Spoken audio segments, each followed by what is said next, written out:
Welcome everybody to what is the penultimate Audit, Risk and Finance meeting of this triennium. So, welcome to members, welcome to those who are in attendance. You're very welcome. We have apologies from Mayor Rees for today's meeting. I don't think we have any other apologies to record at this stage. I'll move the apology received. Thank you. Thank you, Councillor Barker. It's moved that Mayor Rees be accepted, seconded by Mr. Murray. All those in favour, please say aye. Aye. Against? Carried. Thank you. There's no change to the order of business, so confirm it'll be as per the agenda. Are there any updates to the interest register to be recorded at this time, or any conflicts relating to any particular items, known items on the agenda? Thank you. We have no public forum, so we'll come to the confirmation of minutes for the 25th of June. I ask if there are any changes, alterations to those, or if anybody would be prepared to support those as a true and correct record. Thank you, Councillor Goldberg. Thank you, Mr. Murray. Any discussion on that? If not, all those in favour of accepting the minutes of the 25th, please say aye. Aye. Against? Carried. Thank you. Chairperson's report. The only point I wish to make here is hopefully everyone has received the invitation to complete the survey of this last triennium of this particular committee. It is a useful thing to be able to have that and pass it on to incoming people, so please do it if you haven't yet done it. I think it all helps to go forward. Councillor Dahlberg. Just some feedback there. I was on some of the comments. I think it was about number 5, 6, 7 and 8. I couldn't get in to fill the box in, but then I could fill the last one in, so I then complained about the other boxes. Anyway, that's what I had. Okay, thank you for that. Anybody else have any trouble with that? No? I didn't have any trouble, yeah. Okay. And I only did it a couple of days ago, so maybe it's been fixed. Thank you. No problems. Okay, but certainly for those who have filled it in, thank you. I think it is a useful thing to do. It's a very brief verbal report, but I'll move that it be received. Sorry, thank you, Mr. Murray. We'll be reporting back on that on the final ARF meeting, which is the 17th of September. And I've also asked for that as well. Will that be in that? Which section will that be? No. That'll be in the corporate report. Lovely, thank you. Thank you. So, seconded. All in favour, please say aye. Against? Carried. Thank you.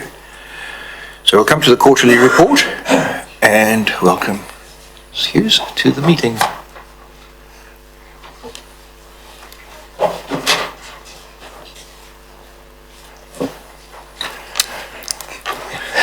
Through the chair, good afternoon. Good afternoon. Any updates or emphasis or anything you want to put on the report before I open it up for questions, Tracy? Yes, please. I'd just like to point out that this report is based on numbers that we had at the very beginning of July. So there are a lot of accruals in there. It's on a management accounting basis as well.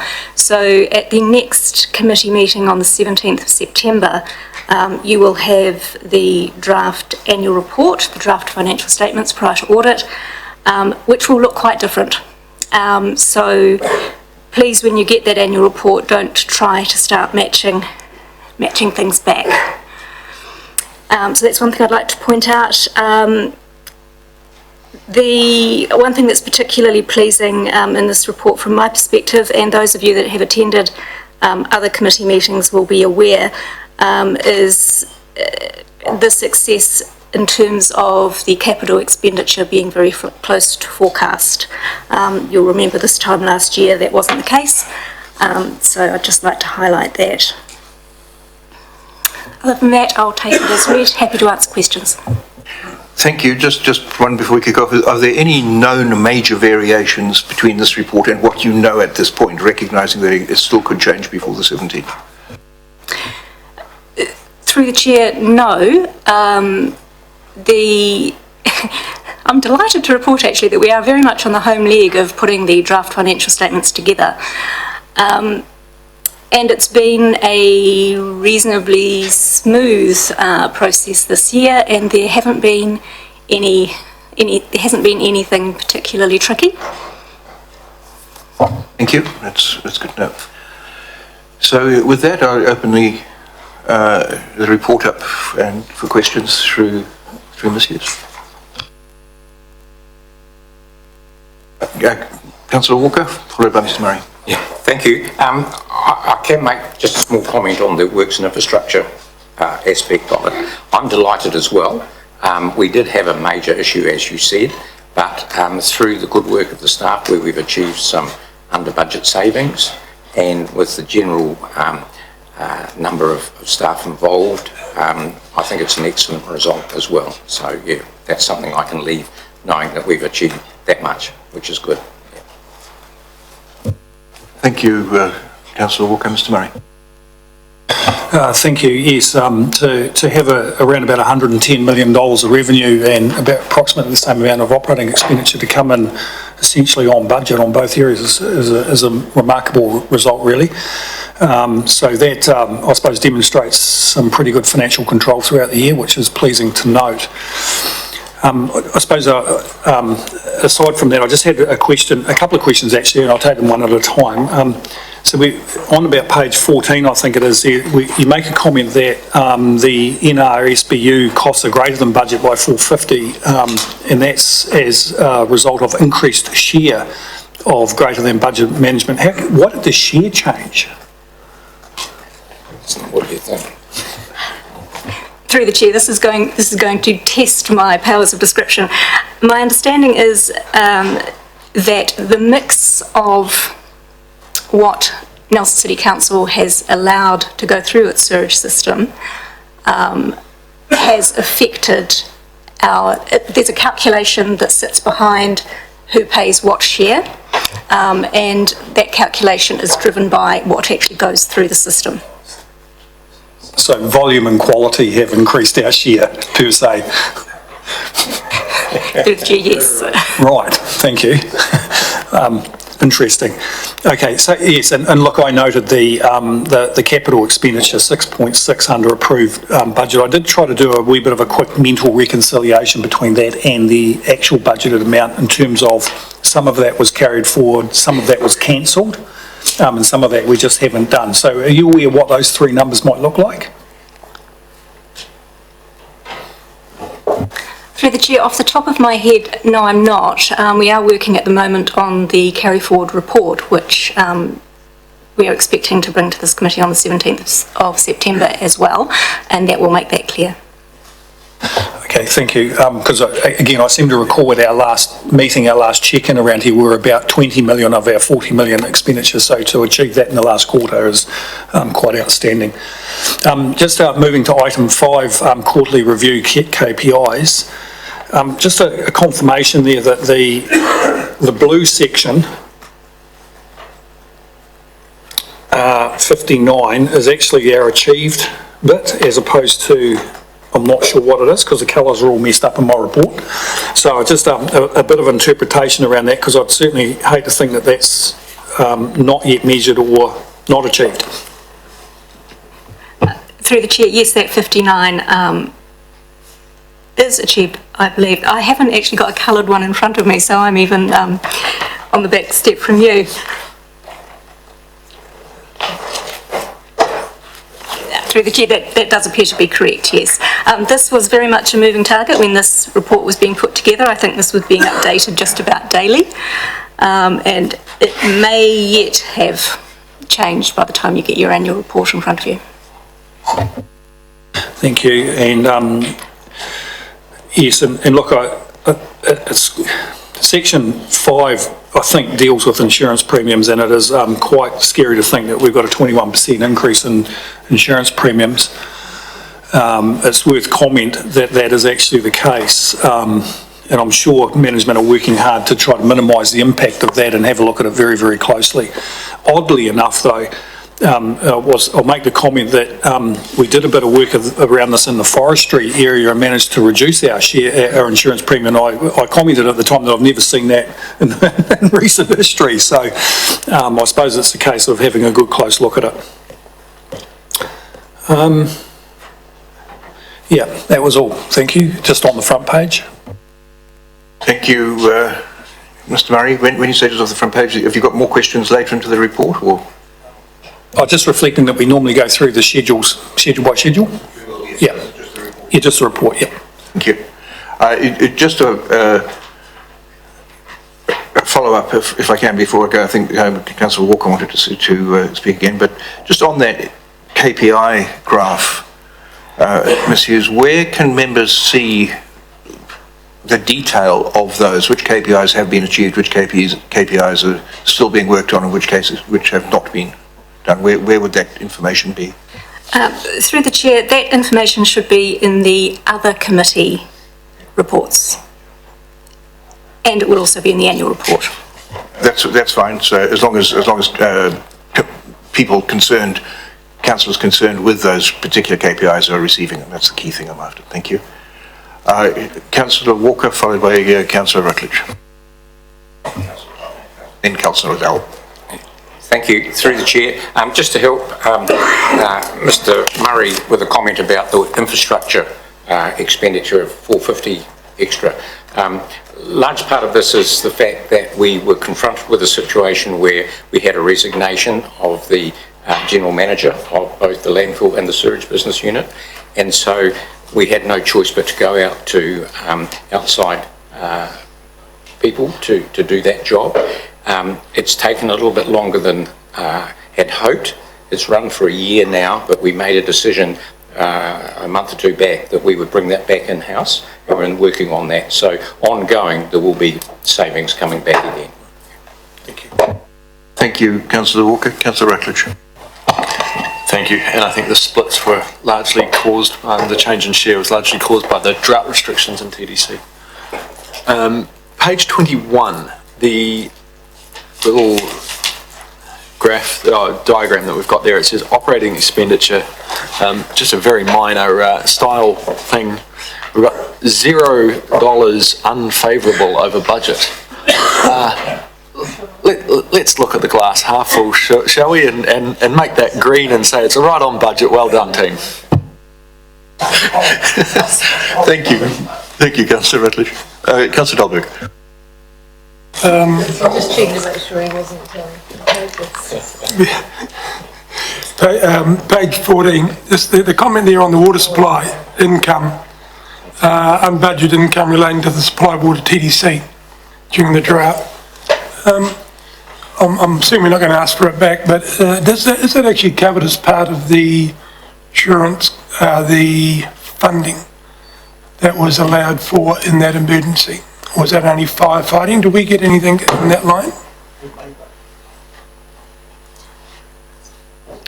Through the chair, that was income that this report is referring to, yes? Okay, but including unbudgeted, so it's income coming in? Yes. So they did pay, there you go, see? I was thinking the other way around for some reason. The other one there was then on page 15, which had that, the difference between the 41 mil and the 35 mil, the 6 mil less. Can you give us a wee bit of an update on that for those that may be watching on the video? I'm sorry. What happened to the $6 million less expenditure? I'm thinking the third paragraph down on page 15.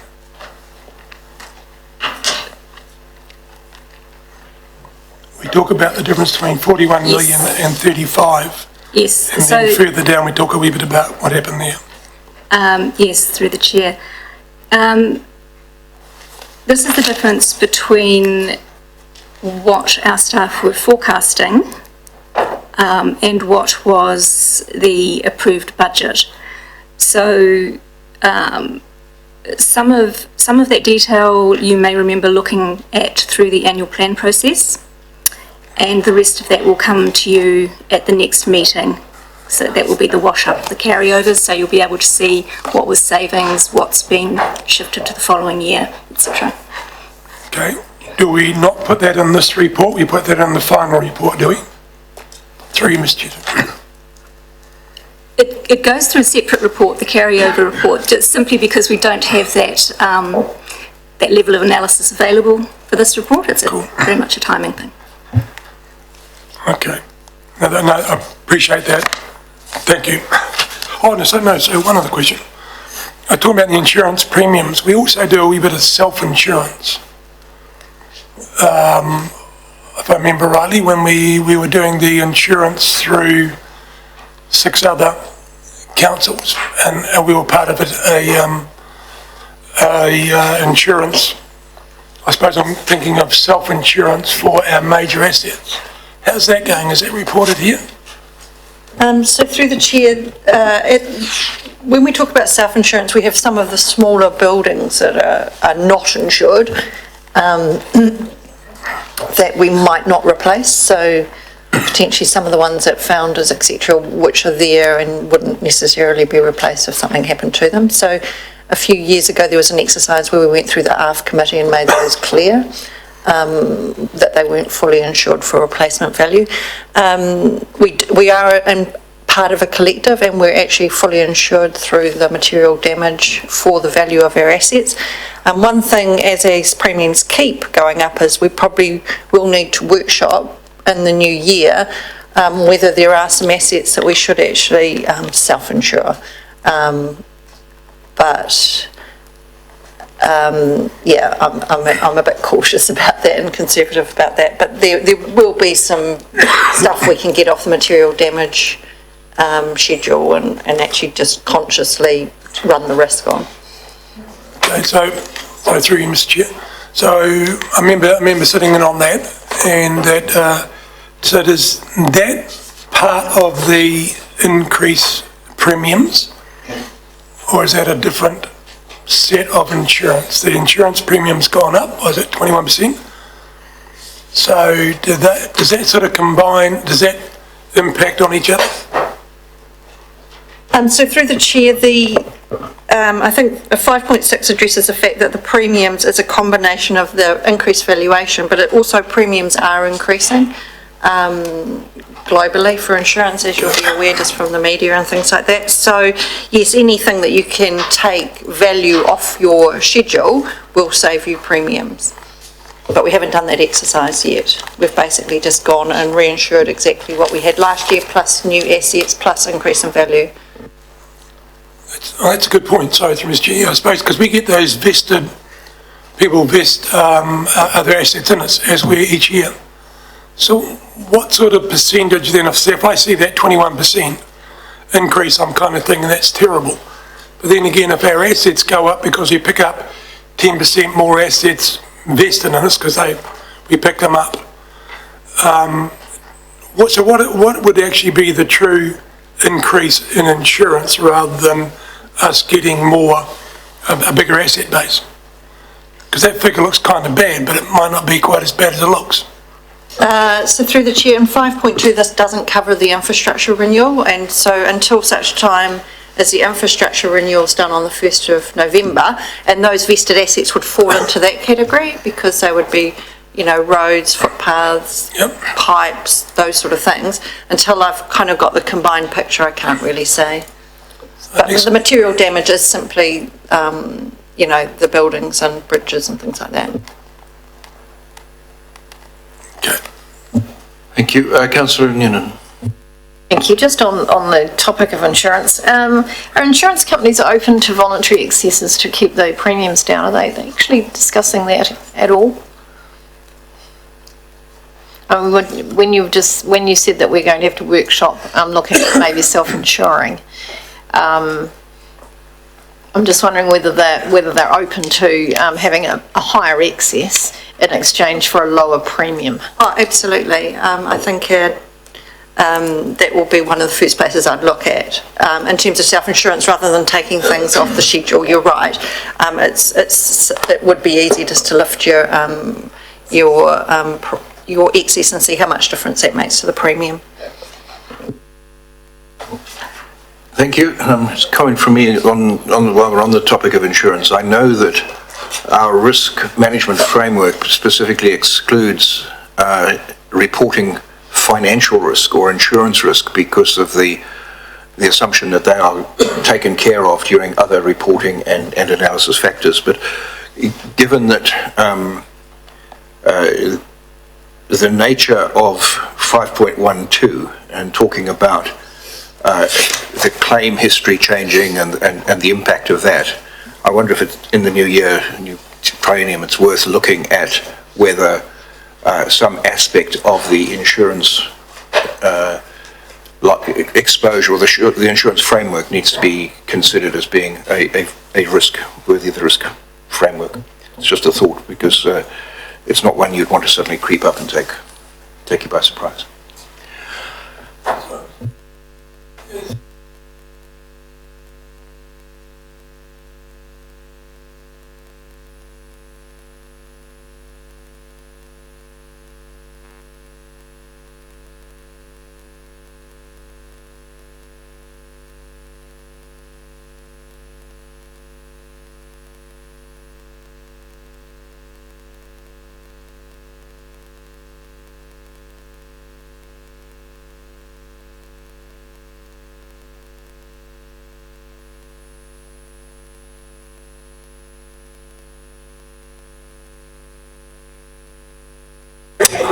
I'll have a go at that. I don't know if Ms McDonald could potentially add a bit more about it, but really we're making leguimas available. Oh, and Mary's here as well, actually. She was hiding behind John. We are putting previous leguimas up on our website to make them available and pointing people towards that. We are doing a lot more release of public excluded reports and resolutions after the meetings. We are trying to be more transparent and reduce the number of leguimas, but that doesn't seem to be working. But I'm not sure if Mary can add anything to that.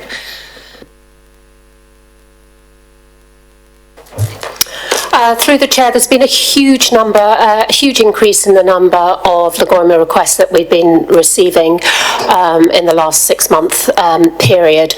We are identifying any repeat requests that come through so that we can make that information proactively available on our website. We are making information that certainly at this time of in the triennium, any information that our candidates are requesting, that is being shared on the website as well. So I reiterate what Nikki's already said. Probably the question then is, so we are actually doing as much as we can possibly do to be transparent and provide information. And so it looks like we're still going to have to put up with a large number of requests, which I'm thinking staff time, that's what I'm thinking here. Through the chair again, yes, it is taking up a considerable amount of staff time. One other thing that perhaps I could add is that we are reviewing the Ombudsman, as you're probably all aware at the moment, is beginning to do deep dives, for want of a better word, into leguima and how it's being managed in councils. And so far they've done some of the big councils like Auckland Council, Greater Wellington Regional Council. We are reviewing the reports that come out from the offices of the Ombudsman and any recommendations they make for those councils, so that we make sure that we're picking the points raised and activating that here within Nelson City Council. Thank you, Mr. Mitch.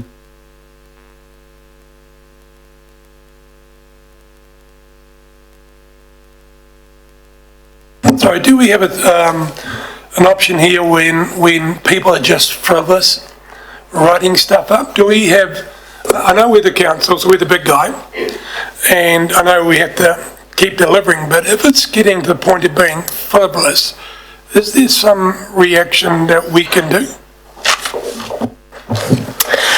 through the chair, under the legislation, there is a grounds for withholding information, which is called frivolous and vexatious. However, that is an extremely high bar for us to overcome, and each request has to be considered as an individual request rather than what I colloquially call our frequent flyers, our frequent requesters. You cannot effectively stack them all up together and say they're being frivolous or vexatious. You have to treat each request on its individual merit, so it's quite difficult to use that grounds to withhold information. I think that's where I was heading, Mr. Chair, thank you, because if we can't help it, then that's just got to live Thank you. with it. Ms McDonald, do you want to say something? Add something? Thank you. Through the chair, I was just going to add that I think that Nelson City Council in the past has been reluctant to charge when we've had Lagoimas, and so, but with the increasing number, what we're doing, if it's the first time someone's contacted us, then we're pretty generous with the staff time. But if it's someone who is repeatedly contacting us, often, you know, on a similar subject over and over again, then we are being more careful to make sure that we're recovering that money for the ratepayer. Thank you, Ms McDonald. Good to hear. You had your hand up, Councillor Noonan. I'm just going to comment, Mr. Chair, that certainly as a chair, the group manager keeps me informed if there's something that I need to know with a Lagoima, and quite often chairs will know from the public what the itchy points are. So if we're able to help in any way, we give that information back. But maybe the frequent flyers might be elected to council, and then that'll save half of the time of the staff. Thank you on that. So we've gone through the report. Sorry, Councillor Barker. Thanks, Mr. Chairman. One or two questions. Page 20, section 6.16, I'm pleased to see that a revaluation of the marina is being undertaken. Does that mean it's started yet or not? The sooner this is done, the better, as far as I'm concerned, to ensure that we are accounting properly for the costs of having that asset. So it's been done on the 30th of June numbers, so it's been worked through at the moment. Oh, very good. So we'll see that impact through to, as it says here, the fees and charges, as it should do. 6.18, just a couple of spelling mistakes there. We've got stake ramps instead of skate ramps. Just happened to notice that.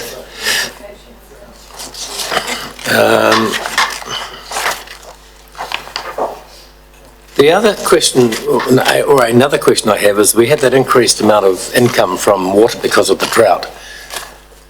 Overall, at a high level, can I ask, did that drought bring any costs to us, any expenditure that wasn't budgeted? There was a significant drought earlier this year. Was that extra income offset by extra costs? Councillor Walker's hand up. Perhaps you can assist with that? I may be able to help a wee bit there. I know that Parks and Reserves had a lot of extra activity protecting special plants, that if we'd had a total ban on irrigation, that we would have lost those plants. So there must be somewhere some cost relating to that. Just where you would find it, I'm not sure, but that was one of the things. And while we're talking about the drought, the amount that was referred to earlier about feeding water to TDC, we fed as much to TDC during that critical period as we could, limited by our network. We've still got another 2, possibly 3 summers to come where a similar situation may arise before the dam gets underway. We will have commissioned within the next few months the big new water main going to Somerset, past Saxton, which will give us more capacity again should it be needed to help TDC. So that may be something that does occur. There's a distinct possibility, I would think, if we're faced with similar drought conditions. So that'll be another thing that might occur. Thank you, Mr. Chairman, and thank you, Mr. Chairman of Works, for coming along to the meeting today to be able to convey that sort of information, which is valuable for this committee to hear. And the final question I have is in relation to forestry. We're cutting back on some of the harvesting because I presume the low overseas charges, or prices, but it's a very volatile market, and I hear that the prices are going up again. Is there Mr. any Murray? comment? Yes, very happy to comment on Councillor Barker's comments. We're down on income primarily because we decided that we couldn't harvest the Mai Tai as we had budgeted for. So we had two harvests happening, one in the road and one in the Mai Tai. The Mai Tai substantially needed a bridge across the Mai Tai River itself to be installed before we could actually undertake that cut. And so it's been delayed, deferred until that environmental situation is resolved with the river, essentially. So that's all good. In terms of the prices, we've looked at those very carefully, and yes, there has been a decline in the export markets, very much so. However, most of our trees are all local based, going into the local mills, and the domestic prices have slipped back slightly, but not a lot at this stage. That's the information that we've got up to date, and indeed the export prices have started to rise again. So we've got an eye to that. We are commencing in the Mai Tai, some of it that we can harvest without that bridge, and we are commencing in there in September, I believe, but it's not a great deal of the wood that's going to come out of there in the next 12-month period. Thank you very much. So it's the bridge side of it. So yes, we are down on revenue. We're down on the costs relating to that revenue, and also we've incurred a little bit extra sorting out what we call the Tantra G block, which is the trees above those houses in the Brook Valley, which we've got done a lot of work in terms of planning and to get it to a point where we've got a very good, robust action plan to address that situation. Thank you very much. Thank you, Mr. Murray. Thank you, Councillor Barker. We'll move on to the draft side of the report. So looking really at pages 21 through 26, we'll keep capital as a separate item, or as a separate section of this particular item. So any questions really relating to the graphs, pages 21 through to 25, is it? 26. And with the, looking at page 26, the debt analysis by type, you'd be aware that there is a new, more detailed debt report in public excluded, which I thank officers for, because I think it'll be a useful way of reflecting that on an ongoing basis. If there's no questions on those, we've already commented on the improvement that we're seeing in the capital delivery, and look forward to seeing the further details around that pursues at the next meeting, as you say, where we'll start to get some carry forwards. I have one comment really relating to capital on page 31. I still find it frustrating that this format, while it does give you a lot more information, it still does not reveal the original project budget, even if it was some years previously. And it would not be a difficult thing to add what that original budget was. It shows the actuals. I'm looking here, for instance, at Green Meadows. It shows the actuals from 2013-14 to 2017-18. It does not show what the original budget was. So anybody looking at this to see what that variation actually has been, or what additional authorised variations to that budget were made. And I think that's pertinent information. So it's something I'd like officers to consider in reporting using this format, for which I commend, but I think it could be expanded just to show that original information. Thanks, Mr. Chair. There's a figure there, budget says 2013-14 to 2017-18 of 6.5 million. Actuals? Is that not useful? Well, oh, you don't know what the original gotcha here, that's weird. Useful, but a bit more information would be helpful.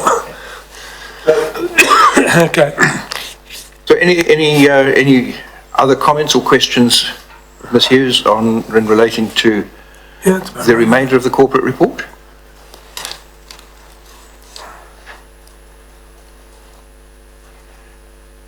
If there are none, would somebody move that the corporate report be received? Mr. Murray, thank you. Seconded by Councillor Barker. Is there any further discussion on this? If not, could I ask all those in favour to please say aye? Aye. Against? Carried.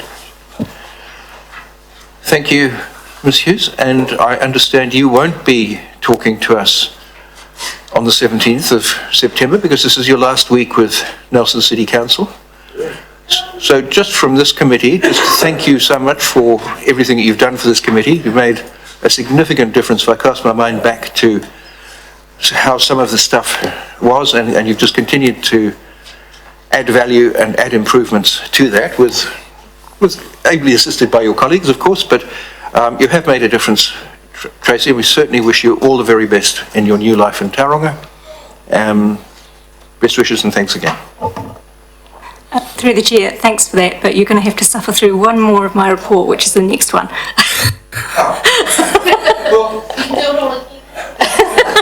Well, we'll just play that forward. Perhaps we'll just adjust the tape. But of course, it is the next one as well as yours, so we'll just move straight to that.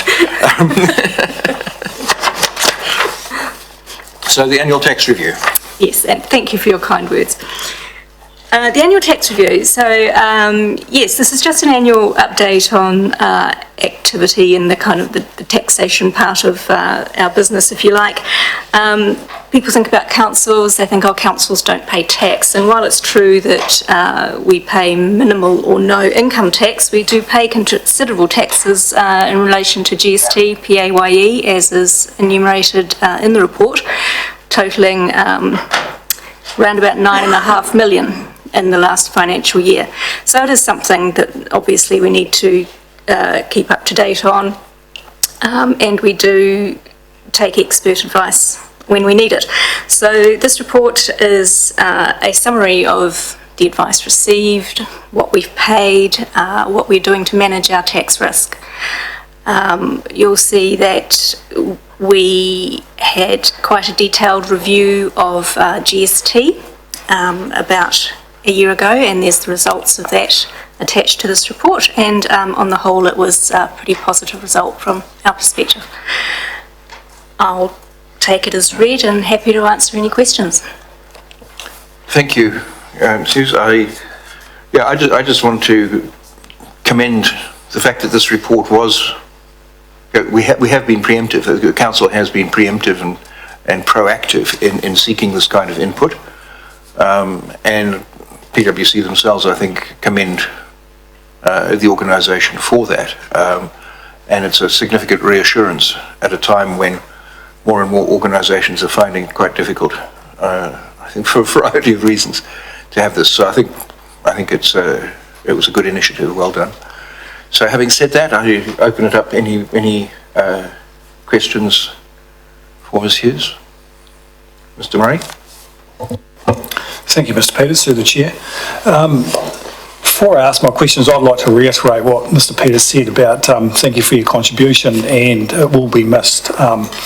Being an accountant, I appreciate the technicality of what you do and the attention to detail that you provide into that space and the quality of the reports. So thank you very much appreciated. Again, this sort of report is very well received. Tax is always a risk, and it's great to see PwC involved and providing this sort of report. So it's really good. There's a couple of points, a couple of matters that I just, one question and one comment, I suppose. Are you able just to elaborate on 2.6, which talks about FBT review? I know they've sort of done GST, but FBT, they make this sort of comment that goes, and plan to do further work in this area, not least relating to organisational awareness during 19-20 financial year. What does that actually mean? Through the chair, FBT is, as I'm sure Mr Murray is aware, a tax that doesn't actually recover a lot for the government, but is incredibly complex in its application and its reporting. Out of all the taxes we pay, it sucks up the most staff time in my area. There's a lot of technicalities around its calculation, and this is what I'm talking about in 2.6, is that we have some processes within the organisation that affect the amount of FBT that we report, And there needs to be a greater awareness and appreciation from those managers who are responsible for expenditure that falls within the FBT net to actually understand more about what they're doing and the effect on fringe benefit tax. So that's sort of like a program schedule of works to increase awareness, identify and perhaps address it a little bit better than what we have. Is that what we're saying? Through the chair, yes, that's correct, yes. And we also need to do some thinking. That the review was done, as you're aware, just before financial year end, and we haven't had time to do much further thinking about it. But we need to do some thinking about, as an organisation, where we really want to sit in respect of fringe benefit tax and how that is reflected in our practices. Excellent, thank you. And look, a comment that I think perhaps we might like to consider this as an organisation, and it comes from, I think it's 2.13 bottom dot point. And it talks about donee organisations, if you want to get a tax deduction for donations made to such organisations, they've got to be listed on the Charities Register in a move to ensure greater transparency of the donations tax refund. And look, I'm not aware of the figure that we have inside council of where we get a tax credit for donations made, but I'd suggest that the amount of the tax credits we have available to us far outweighs any sort of deductible or assessable income that we can offset. So we have this bit of an out of balance thing that goes, well, we haven't got a lot of assessable tax income, but we've got all of these donation credits that were just sitting around being unused. So it sort of strikes me as being perhaps in terms of a strategy of how we're working with our charitable organisations and providing donations, that perhaps we should be perhaps not making the donations ourselves, but encouraging them through one of our tax-paying organisations so that they can get the donation credit back against their taxable income and therefore minimise their tax bill. So it's really, where does this money come from and how does it get to these organisations, and how do we maximise the efficiency of what we're looking at here? So I don't know, I'll throw that up for comments, but perhaps if we've got a taxable entity with taxable income, perhaps instead of us making the donation, then perhaps we could encourage them to make the donation. What's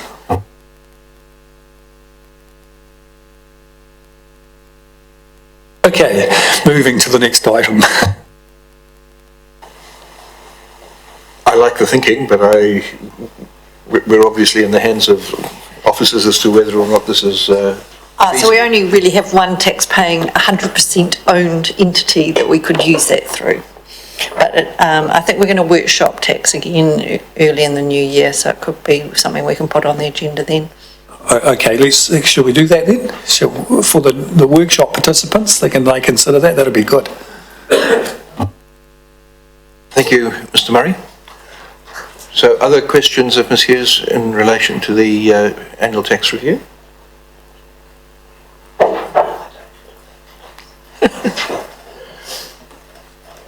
If there isn't, would somebody move that the tax review and its attachments be received? Thank you, Mr. Murray. Thank you, Councillor Dahlberg. Any further discussion? Not all those in favour, please say aye. Aye. And at this point, I play back what I said before, Tracy, so thank you.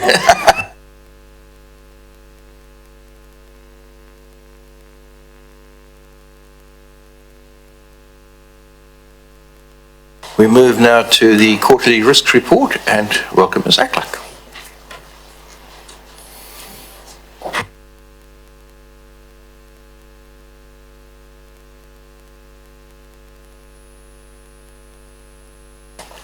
Welcome, Eileen. And normal situation, any changes, updates or emphasis before I open the report up for questions? Thank you. Through the chair, I just noticed a mistake in the report. I have a blank paragraph at 1. It's not supposed to be there, and we can all ignore it, but if we can just carry on with the same paragraph numbering, that would be less confusing for me.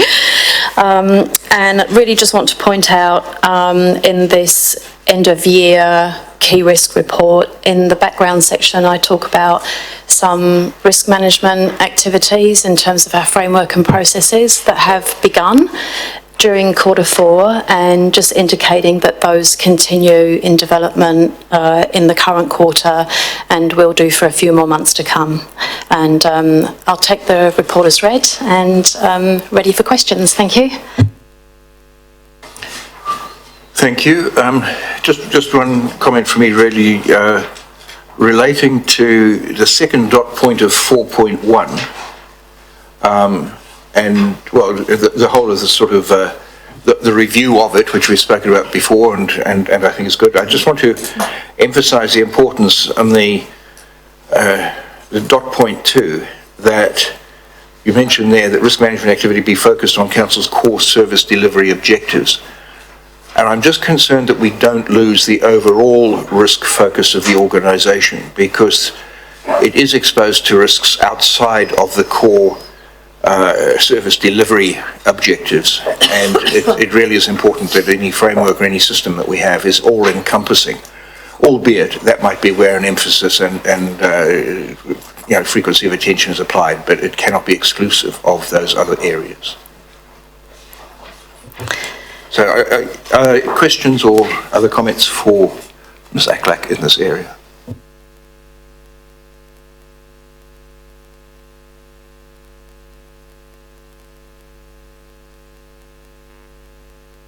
Councillor Dolberg. Again, it's just a comment really about the risk movement on page 86. And it says risk movement reporting period none. And yet we've got a circle there on high and an arrow to medium.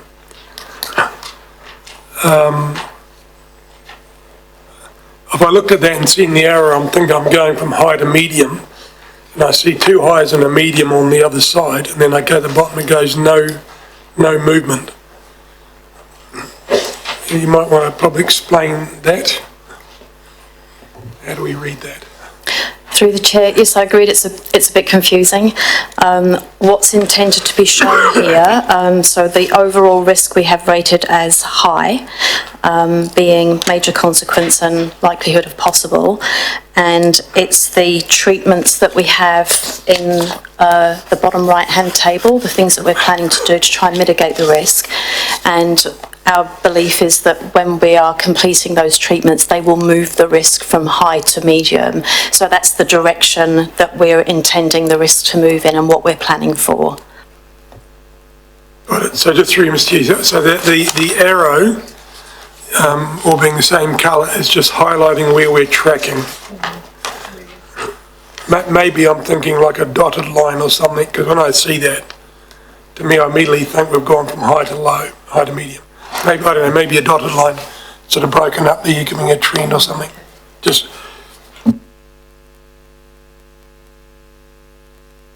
Thank you, Councillor Dolberg. I note that all, it's not just page 86, but all of the tables have that showing the aspiration and intent of the direction of travel as a result of those mitigating treatments. Is what it's about. So, I like the concept. Yeah, just the representation. Yeah. Understood. I'm just thinking more of someone picks this up. Maybe they don't pick it up anyway.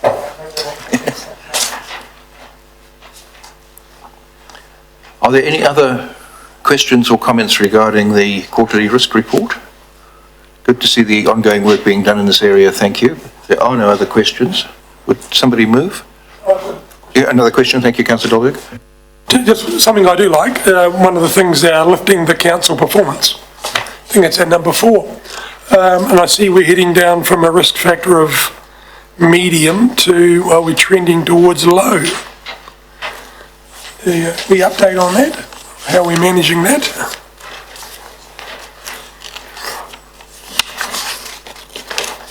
Thank you.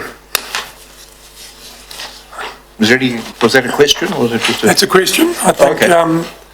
The fact we're going from medium to low, we're trending, and That's one of our key performance indicators And the from the question, overall council. So how are we actually managing to hit it from, what's the good news basically? What's moving us from medium to low?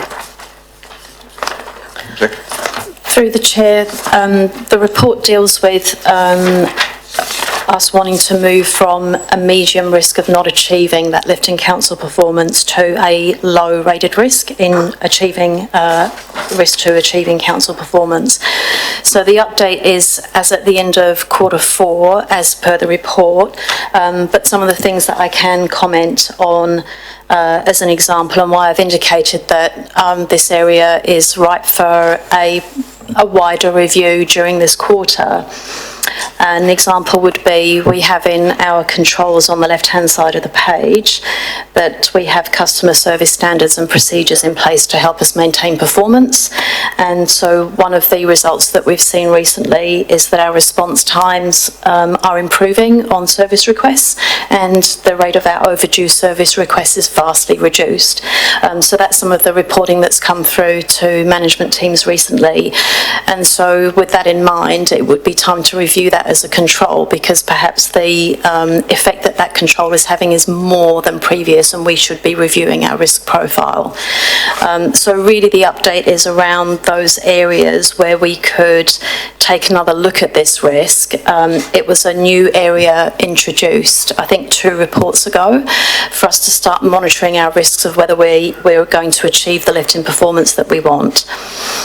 Some of the other treatments that are listed, for example, the second treatment down in the treatment box on the bottom right-hand corner of the page talks about increased staffing levels and the funding which you provided through the long-term plan.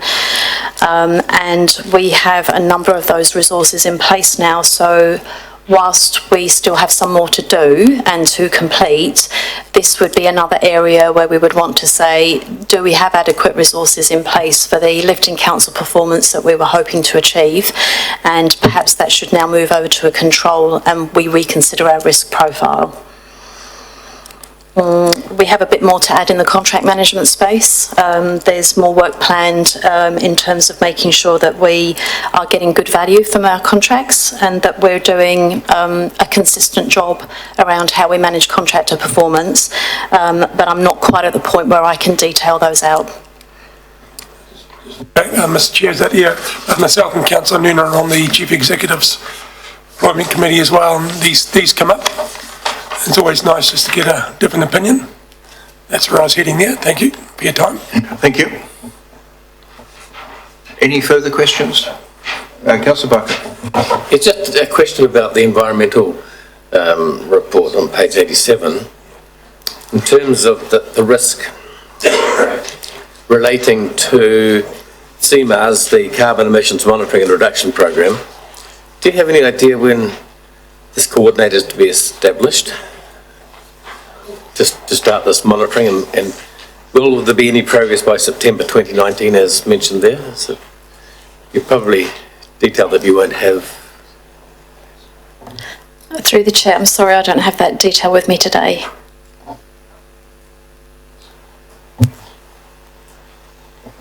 I'll check elsewhere. I'll inquire elsewhere. So thank you, Councillor Barker. I'm just looking around to see if any other officers have got the ability to respond to that, but it doesn't look like it. So I think that's your solution if you can. Thank you. Any other questions? Councillor Noonan. Not a question, as much as this is a very impressive report. And the details with the treatments and things like that, it's just a huge amount. I don't know how much time this would have taken. It looks like an immense amount of work, but it's very, very helpful. I just wanted to give a feedback on the quality of the report and the detail that actually builds it and shows what the staff have identified as things that need to be done and what they're doing about it. It's refreshing to see some ideas of what to do and how it's going to work. So I just wanted to feed that back to Arlene. Thank you, Councillor Noonan. I really enjoy reading this report for exactly those reasons. It's one I go through in detail because it does give you that information in there. And yeah, I inevitably finish this section sort of slightly reassured that there is an awareness of some of the issues we're facing, and there is a proactivity, or there is a deliberation and a knowledge of what might make a difference. So I echo that as well. Thank you. I'd just like to second that, because when we first came in 3 years ago, we were struggling to get the information. Your staff have done a fabulous job of giving us something that works, but I also think when it feeds back through the organisation, I think everyone can now see how we're going, and also the cross-connect between different groups, because usually you can't reduce your own risk without being involved with other groups. So congratulations to everybody. It's really been something I know I'm proud of when we see what we've done over 3 years. Yeah, it is a noticeable uplift, I think, so thank you for that comment. If there are no further questions then, somebody move that the quarterly risk report be received. Thank you, Councillor Goldberg. I have a seconder for that, Councillor Barker. Is there any further discussion? If not, I'll put the motion. All those in favour, please say aye. Aye. Against? Carried. Thank you very much, Annie. And welcome Mr. Hughes to the table and talk about health and safety and well-being. Reports here been read. Any updates or emphasis or comments you wish to make before we open it for questions? Yes, Mr. Chairman, I do have an update regarding the security incidents at our maternal library. So the update is that of the incident increase was 14 incidents occurring in a little over 2 weeks between the 8th and the 23rd of July. Just that we engaged a security guard on the 9th of July when we noticed that this was happening, and it did take some time for that to happen, but in the 3 weeks since the 24th of July, there's only been one further security incident reported at that library. So I guess it has had an impact. The security guard is still there, and it did take some time to settle down, as was indicated to us at the time by the police and the security company, that it would take some time because of the nature of what was going on. That's the only update I have. Thank you. So I'll now open the report up for questions of Mr. Hughes.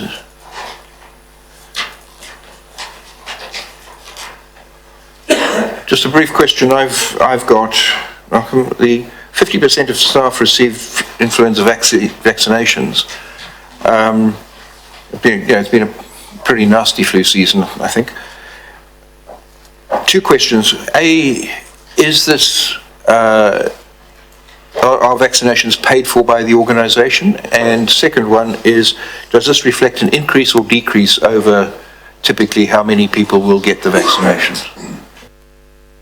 Yes, Mr. Chairman. So those vaccinations are paid for by the organisation. There may be some people that get them independently that are either eligible for free ones through other means or get them elsewhere. And it's an increase. We've moved up over the last 3 years from around 40% to the 50%. So it's, we're heading in the right direction. And hopefully, it's one of the things that would be reflected in the sick leave data. And I can just update, the sick leave data for July is still tracking below the 3-year average, at the average number of days taken per staff member of sick leave. So it's possibly having an effect on that. Thank you. Councillor Barker. A matter of interest, do we have any plans to deal with any cases of measles that occur in the building?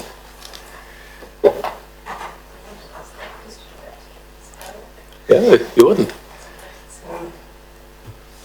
Through the chair, we have no specific plans to deal with measles. As with any illness, staff are encouraged not to come to work when they've got any infectious type of illness. But if we were aware of measles, we'd definitely consider it carefully and take some action. Thank you. Councillor Walker.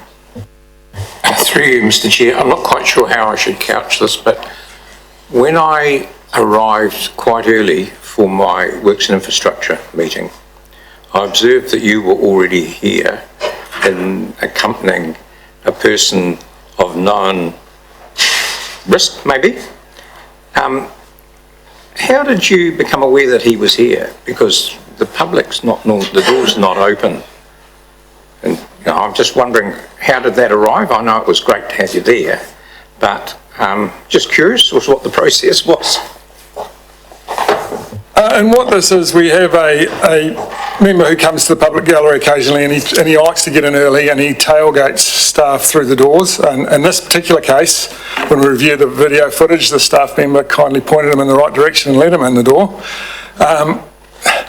Unfortunately, but I became aware of it when the governance advisors who were down here, one of them was down here alone setting up, reported it because she was feeling uneasy. Now this particular member of the public, we don't believe him to be particularly dangerous, but some of the things he says can be offensive to a lot of people, so it's uneasy for staff who are setting up alone here when he's here. So yeah, as long as, and basically by the time I came down, there was enough other people around that I probably wasn't needed anymore. Thank you. He may not tell council.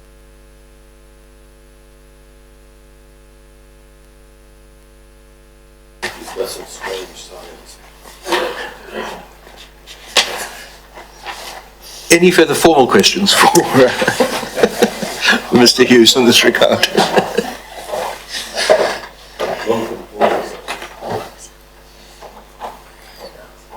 If there are no questions or comments to be made, good report. Thank you very much. It's good to see, again, staff being across so many of these important factors. So, good job. Thank you. So I would ask that somebody please move that the health and safety wellbeing performance report be received. Thank you, Mr. Murray. Seconded by. See that the number of speeding incidents is reduced with this monitoring system. That's be a terrible thing.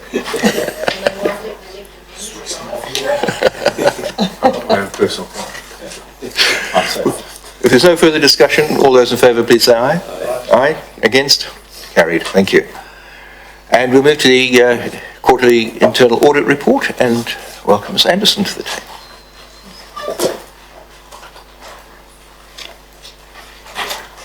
Updates, emphasis, comments before I open up for questions then. Okay, yes, so I've got a couple of updates, which I'm sure you're expecting, because it indicates that there might be activity that has happened recently. So in the first section, under performance management audit, I can advise that the final report has been received. It's currently with the manager who is putting their management response next to that, and it'll be going to the Chief Executive and SLT hopefully next week. Under business improvement, I think there was a bit of discussion about that maybe with Arlene's report just recently, but I can report that we've done quite a bit of investigation into a contract management database. There's been a number of issues that we will find ways to surmount trying to get the financial information to link with any database that we have, but we'll find ways around that.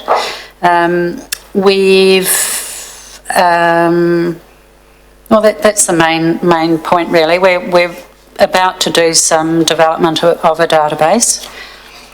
And yeah, we're not exactly where we need to be. We know we're not, but we're actually doing some really good work in that space.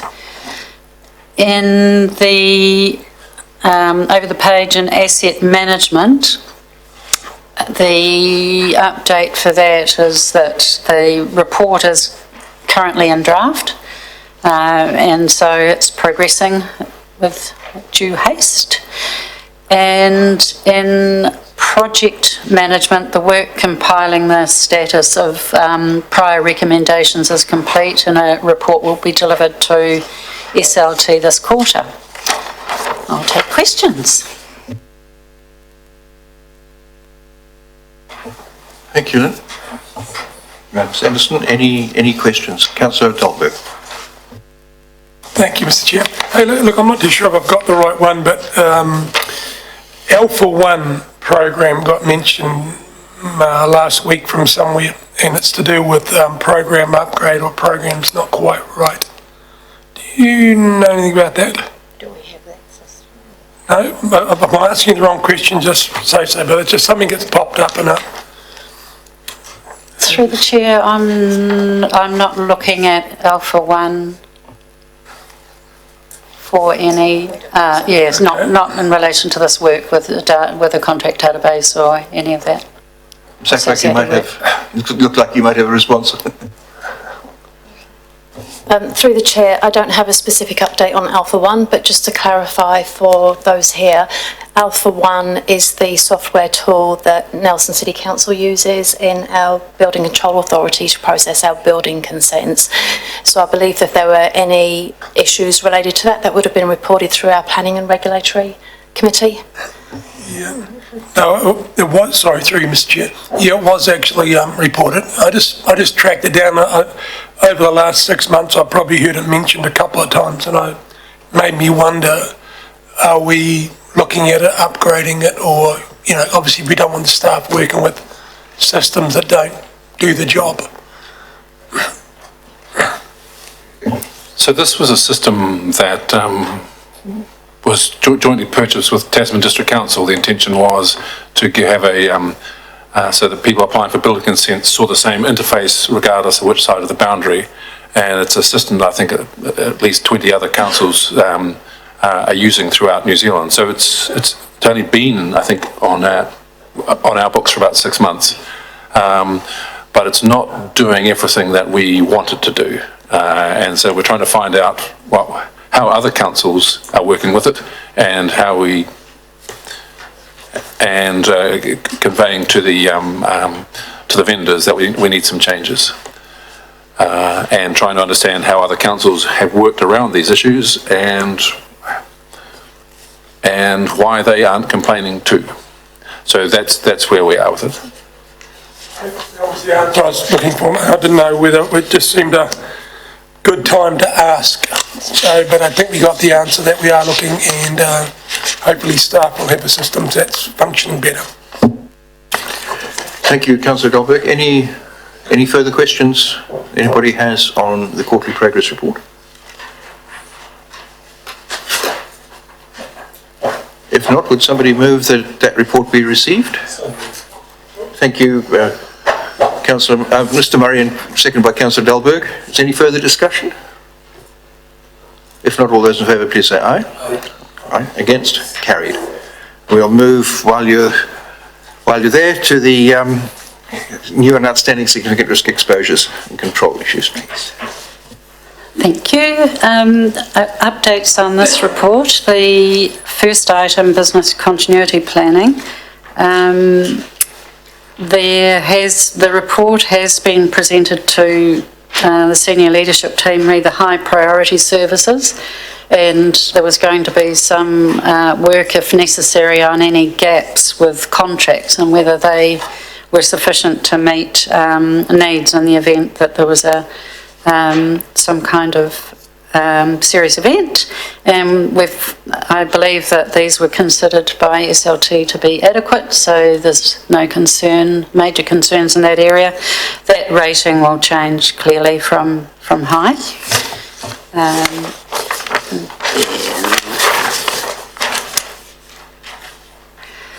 Under contract renewals on page 123, the legal contractor that we use for producing our contract templates is currently working on the contract templates for the NZS 3910, so that's happening as we speak.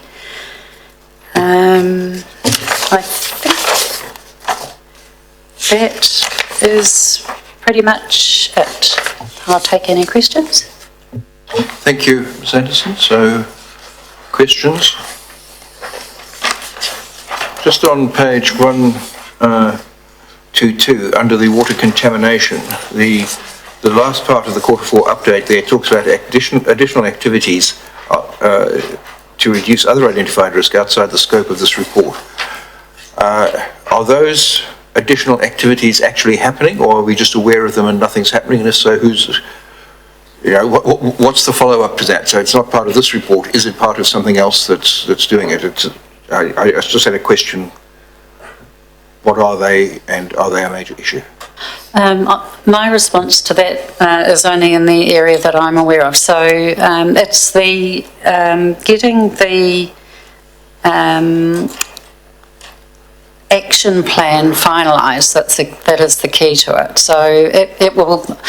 What I was saying by my report is that it's not likely that there's going to be contamination that is going to trigger an action plan, but there may be some other activities that may occur that might require an action plan to be put into place, and all that represents, and that action plan hasn't been finalised yet. So I've kept this one on here to ensure that the action plan does in fact get written, so that we don't have any concerns in other areas. Thank you. That answers the question for me. Councillor Noonan. Thank you, Mr Chair. Just looking at the water contamination prevention, and in your impact you say that in the event of an extreme event which damages the dam and causes flooding, council may not have an adequate response plan, leading to an extended delay to resuming services or possible loss of life. So that raised my interest. Yeah. But on the on the left-hand column of that, it says that there is going to be a full training exercise, but it said before the end of September 2018. Should that be 2019, or was it done last year? Through the chair, no, that full exercise hasn't occurred, and since I was informed that that was going to happen, it was re-evaluated, and they decided that the first thing they need to do is a desktop exercise with all the key emergency response agencies, and so that's what they're planning before the end of the calendar year. Okay, so when we get to the final column of progress, and you've got everything in red that's obviously been happening, there's no talk about loss of life, which is the bit that I was most interested in, is how do you reduce the risk of loss of life? But has that been mitigated? Has there been a review and decided that it's more important? It looks like the environmental damage is certainly identified, but the loss of life is not, I can't see that it's referred to in the progress box. Oh, through the chair, so you're talking about the impact there where it's mentioned it could be major extreme with respect to reputation. Yes. Yeah, I mean, it's been missed off, and obviously it's very important. But with the emergency action plan, that loss of life should be mitigated, because so long as we've got good response plan in place, then loss of life shouldn't be an issue. Right, so in the scheme of all things, how high does this possible breach of the dam fit? Is it sort of seriously, it says it's a high rating, but the possibility of it happening is possibly very low, but where does it sit with your priorities? Through the chair, I can't answer that. I'm only doing this with respect to my audit, so it needs to be answered by some other officer, I'm sorry. Excellent. So, this is going back some time, but my recollection, when the dam was being designed and built, this was a huge topic, the safety of that dam sitting upstream of the city. So I know the spillways are designed to withstand the maximum probable flood, because that's the biggest risk with an earth dam, is it gets over top and then it starts to erode. And my recollection was it was designed for something like a 1 in 10,000 year earthquake as well. It was very, very conservatively designed. Yes. And I remember the council at the time put extra money in to increase how conservative the design was. A dam break study was done, and that showed that if the dam fell over in a space of about 2 or 3 hours, it would take 6 or 7 hours for a flood wave to reach town. But with an earth dam, they just don't fall over like that. They progressively erode, and you would have hours and hours and hours of warning, if not days, to take action. And I know that we had mapped out the flooding all the way down the valley and into the wood as well. And we had phone trees, as there were in those days, of people to ring to tell them either get up the hill, this is the people living in the Maitai Valley, because the flood wave dissipates very quickly as it reaches choke points and then spreads out as it reaches some of the wider areas. And it's that work that we're in the process of digging out and revisiting. But the first thing would be to do that tabletop exercise with the emergency services, so everyone knows what's going on before we do something more specific. I guess follow-up question is the timeline for that testing, the desktop exercise in the emergency services that you're going to be dealing with. Is that going to happen in the next 6 months or a year, or? I'm expecting that to happen as outlined in this report. So it is something that we, I suspect we haven't got to it because we've had lack of resources. Now that we have Phil as a dedicated water asset manager, there is more time to pick up some of these things and do them. And we'll make sure that does happen. Thank you, Chief Executive. Any other questions in this space, in this report? Just one question from me, and really I think it's as much to the Chief Executive as to Ms Anderson, and that's the committee took a decision last year to, it was quite a big decision to actually change the nature of internal audit to encompass or allow a certain resource to go into business improvement. And it was not without some misgiving about the concerns of retaining the validity of an internal audit function. Just a question as to whether that has worked out well, and if it's something that Mr. Doherty, you've been happy with and believe should continue at the moment in that space. Arlene may be able to comment in more detail than me, Mr. Chairman, but certainly I was discussing this with Arlene just this week, I think, or was it late last week?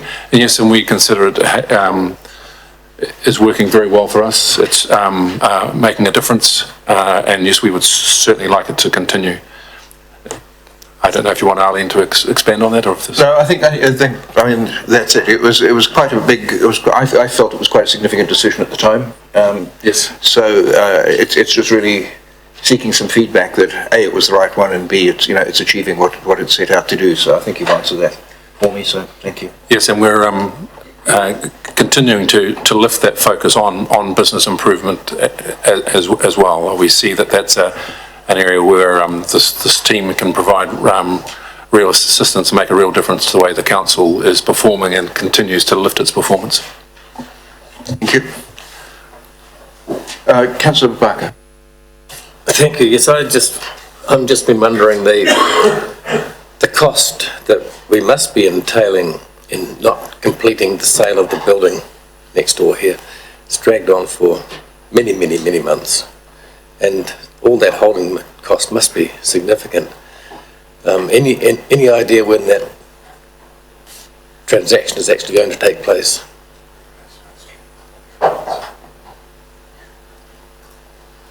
I think I gave an update to a council meeting earlier in the month, and I was hopeful for the end of the calendar year.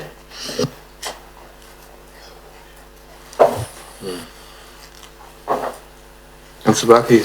I can't comment. It's just disappointing to see that a deal can't be made and the damn thing dealt with. Thank you. Councillor Noonan, sorry. Sorry, I haven't got my name here. It's very hard, isn't it? No, and it's very confusing, but I say yours, and just at that point I glance at Councillor Goldberg's name and think, that's not right. So, Councillor Noonan. Thank you. Look, I'm just looking at the council-owned property and facilities maintenance, and I just wanted to say that I'm very pleased to see that we're going to explore this in Q1 and Q2. Because it is something that's essential. I'm getting my name now. I've got a name. Awesome. Thanks. There we go. Thank you. Then you won't get confused. And you won't call me something else. Look, I think we rely on the asset management plans, and I think we underestimate them, and we haven't, I don't think I understand them as well as I'd like to. I haven't had any training in it. It's just, on the seat of your pants stuff, really. So I often ask questions about when we're due to replace things, so I'm very pleased to see that we will have a better register and we will probably have a bit of a budget around things rather than a guesstimate. So I think the input of governance over the asset management plans is going to be essential, and I look forward to doing that work. So I'm very pleased to see it sitting here. Thank you, Councillor. There's no further questions on this one for Ms Anderson. I'd ask that somebody move the report be received. Councillor Dahlberg, thank you. Seconded. Councillor Barker. If there's no further discussion, all those in favour of receiving the report, please say aye. Against? Carried. Thank you, Lynn. Right, we move to public excluded, and I'd ask that somebody moves that we so move. Seconded. Councillor Dahlberg, thank you. All those in favour, please say aye. Against? Carried. Okay, we go into public excluded.